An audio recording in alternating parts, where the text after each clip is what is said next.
Today, I'm starting a multi-part build of Rumi's iconic Dutch braid wig from K-Pop Demon Hunters.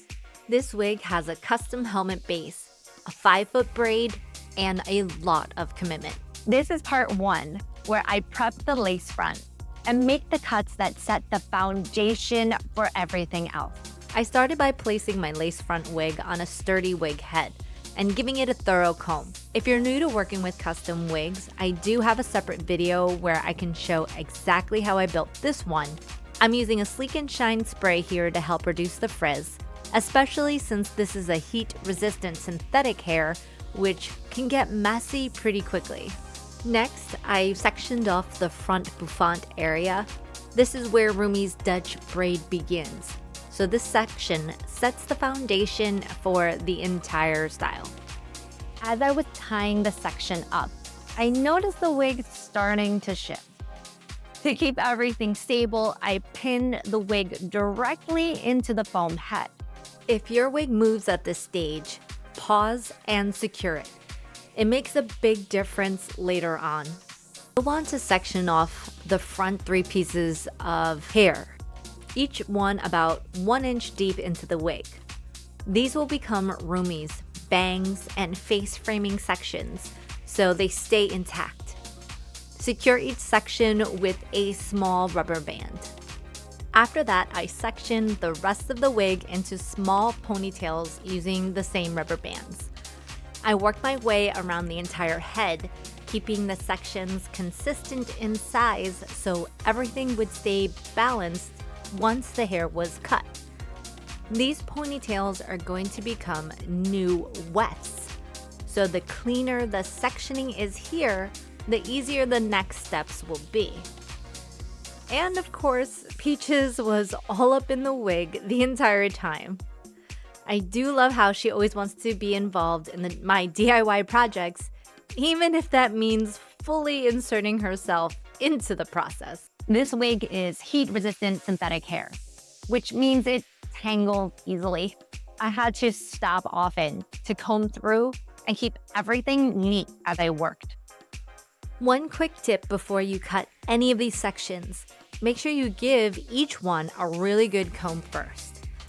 I learned the hard way that if you try to comb it after it's already been cut off the wig, the brush will just pull the strands right out of the rubber band and you end up losing a lot of hair.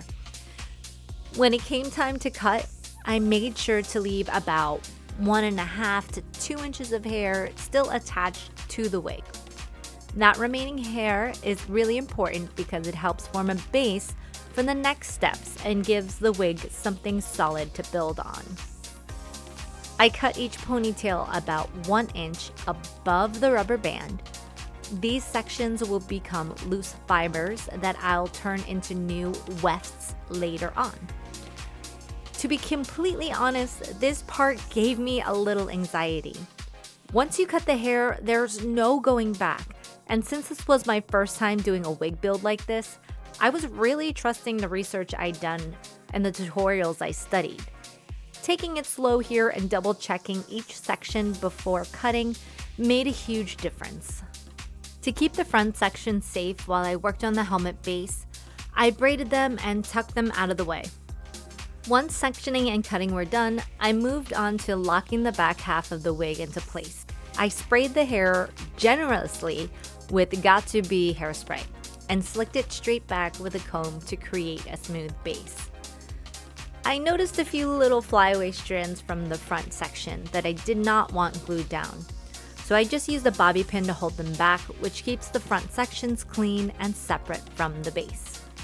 Next, I brushed on a layer of UHU glue using a wooden spatula type thing I had, always working in the same direction as the hair.